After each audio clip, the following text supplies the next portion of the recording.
After the triumphant showing at the Golden Globes and the Emmys, the question on every fan's mind was, would the marvelous Miss Maisel have a marvelous second season? Come back after the break to find out.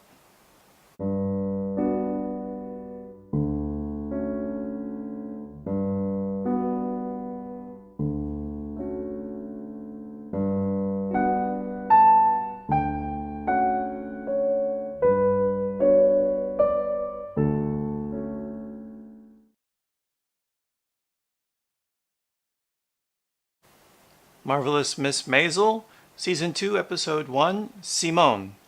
Score on IMDb was 8.5, and again, I'm taking the highest average score from specific demographic and the lowest average score from a specific demographic, and seeing what information we get from that. So, the highest average score from a specific demographic was 9.2 from females 18 to 29 and 45 plus, over 45. And then the lowest average score was males over 45 at 8.0. So a 1.2, wow, that's significant. I wrote the numbers down. It didn't even occur to me till right now how wide of a spread that is. 1.2 between women age 18 and 29 and 45 plus.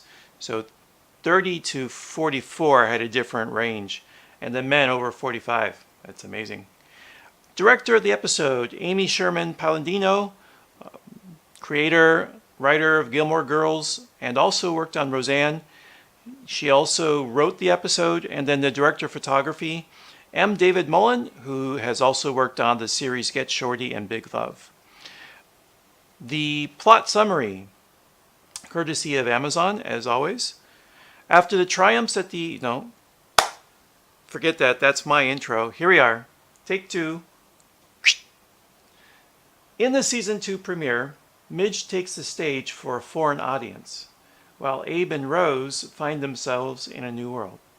Susie experiences the repercussions of having a bad reputation in the business, as Joel regroups after quitting his job. And let's discuss what happened in the plot. Midge on the stage in the French can-can, I felt was a weaker scene, and personally, I would have taken it out and instead opened the show with directly after the conclusion of Season 1, Episode 10. So Midge on stage with Lenny Bruce, and Joel comes in and finds Midge talking about their relationship. I would have started there. I think the biggest reason why the show creative Amy Sherman Palladino did not begin there, she wanted a way to bring new viewers up to date with the story without it feeling like info dump. So instead of starting directly in continuity where we concluded in Season 1, we get the musical numbers. The musical has no singing and dancing, but it's choreographed like a musical. And it takes us through the milieu, the place that Midge finds herself in at the shopping mall, at the department store. And it's a nice Steadicam shot. This show, by the way, has excellent Steadicam. Really amazing. I love the Steadicam in the show. From outside on the boardwalk, from outside on the sidewalk, passing the window displays, in through the floor of the department store, following, I think, 4 different women. So as one goes by another, the camera began to follow the new one. Down through the mail chute, following the mail trolley. I'm not sure what that would call it. I know it was a mail bag, but what's pushing it, maybe the mail trolley, M-A-I-L-E, mail trolley, into the phone bank where Midge has now been exiled to. And that gives us a chance to see her competence, because she's able to do something smoothly and efficiently that none of the other women around her are able to. So it defines her character. It's nice. That part's nice. And then it also gets new viewers up to speed as she explains why she's now working in the phone room instead of at the counter. In the show, as one of women call it, which I thought was a baseball term. I'm not sure if that's real to the place and time that she lived in, the phone bank, or if that's something that the show's creative, Amy Palladino, just brought in from baseball lingo. But all that I felt was unnecessary. And the reason why is because in place of that, we're given Midge on stage in France. And to get her on stage requires the contrivance of Midge following the singer whose zipper has fallen halfway down her back, his back. And so Midge is just following this person as they're singing around the bar, trying to get that zipper till she ends up on stage and then becomes part of the show. And then when she's there, oh, hey, I'll begin just talking about my life. Oh, people are laughing, so I'll just start doing my thing. And while I'm doing that, I'll info dump what happened with me and Joel. All of it's very contrived. So I think I loved the opening. It was marvelous. But you have to look at, is it efficient? Is it stopping the movement of the plot? And in this case, because it required Midge to go on stage in France, which required a bunch of contrivance, I would have, in exchange for that wonderful scene in the beginning, I would have gotten rid of the terrible scene 3/4 of the way through.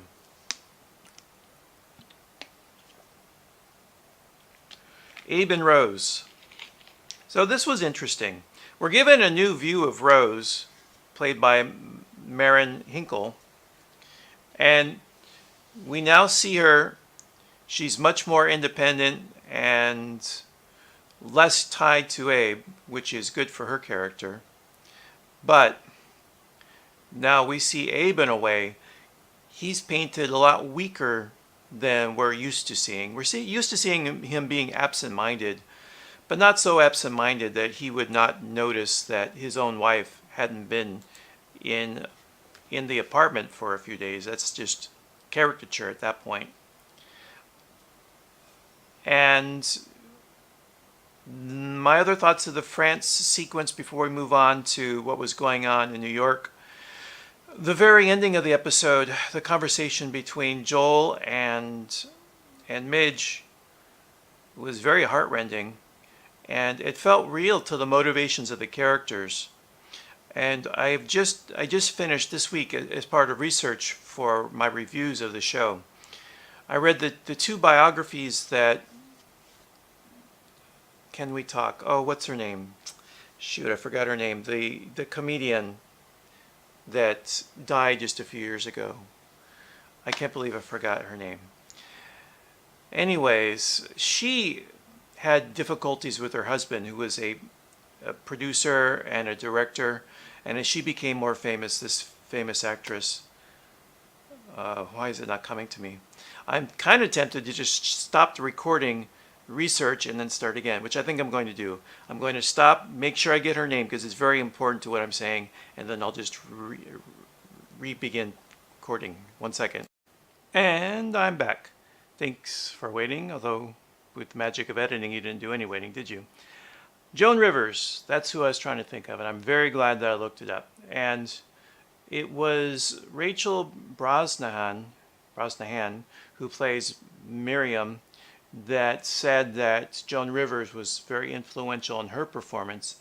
And I can't help but think that Joan Rivers was also an inspiration or influence for Amy Sherman Palladino too, because in that era of the late 50s, early 60s, even going into the late 60s, who else for stand-up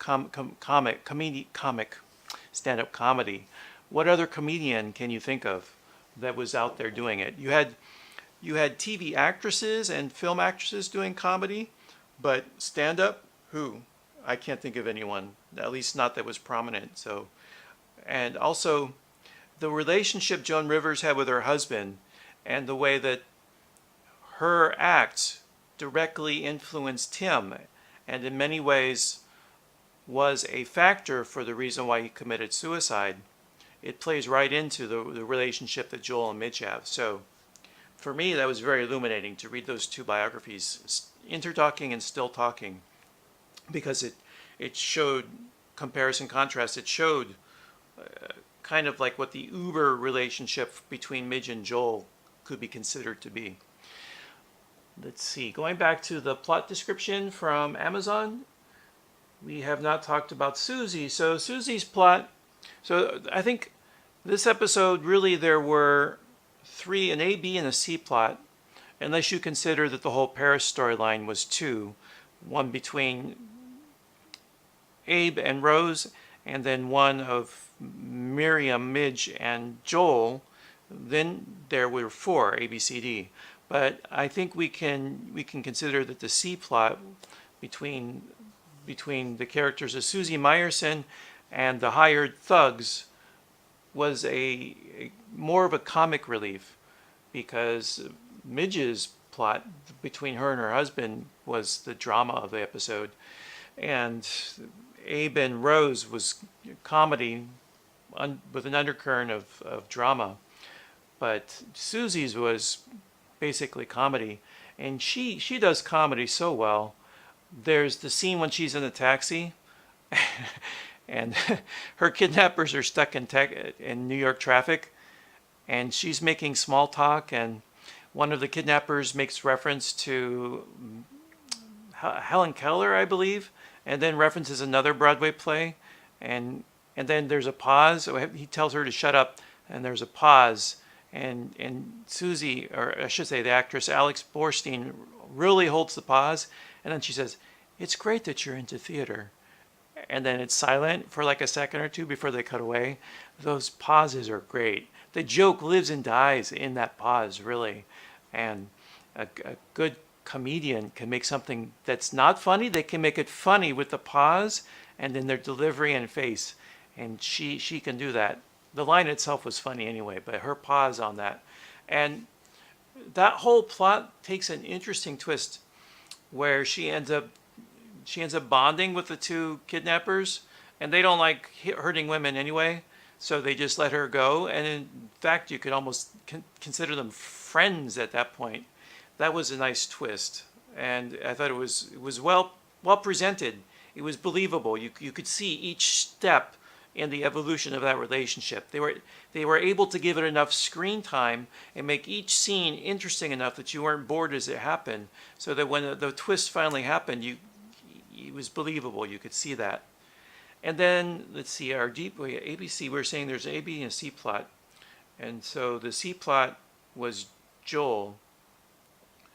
And I think now we're going to be, Joel's at his lowest. He's at home with his parents. His parents don't even want him there, really. And he doesn't have a relationship with anyone because he's broken up with his secretary. So Joel got what he wanted. Joel wanted to be not responsible. He was given a job where he had no responsibility, and he complained about that. Joe wanted to be a comedian, but he took no responsibility for his material. Instead, he stole it. Joel wanted to be young, so he dated a woman, Penny Pan, whose name is mnemonic to Peter Pan. And I think that's a clue to his character. He doesn't want to grow up. But when he's given the chance to be a child, to live at home with his parents, I think, his greatest curse was to get what he wanted. So I think this will now be the beginning of a change in Joel's character, that the arc for him this season will be maturity. I could be mistaken. Maybe it'll be even worse. Maybe he'll be given that chance to grow and decide he doesn't want that. We'll have to see. But my guess here in episode 1 is that Joel now is on an arc and where he will find some maturity. Whether he comes back together with Midge, I can't say. But I think Joel's character will change by the end of the season. For the better, I think. We'll see. Any other thoughts? Well, I enjoyed the episode. It makes me excited for the rest of the season. From all the comments I've heard, I think it'll hold up. It just seems to have great critical acclaim, and little bits here and there. I've tried to avoid any spoilers, but little bits here and there give me the impression that the season is good as the first. So I'm excited, and I hope you will join me for my review of Season 2, Episode 2. Hopefully that will be up next week. So within 7 days-ish, I will be back with my next review. That's all for now. Take care and be well. Hello. Welcome to my brief review of Season 2, Episode 1 of The Marvelous Miss Maisel, which I saw today for the first time, and I was very impressed with the episode. I like the way it opens up with the musical number. It's very reminiscent of the old, and I'm sure it was intended to be very reminiscent of the old Hollywood musicals.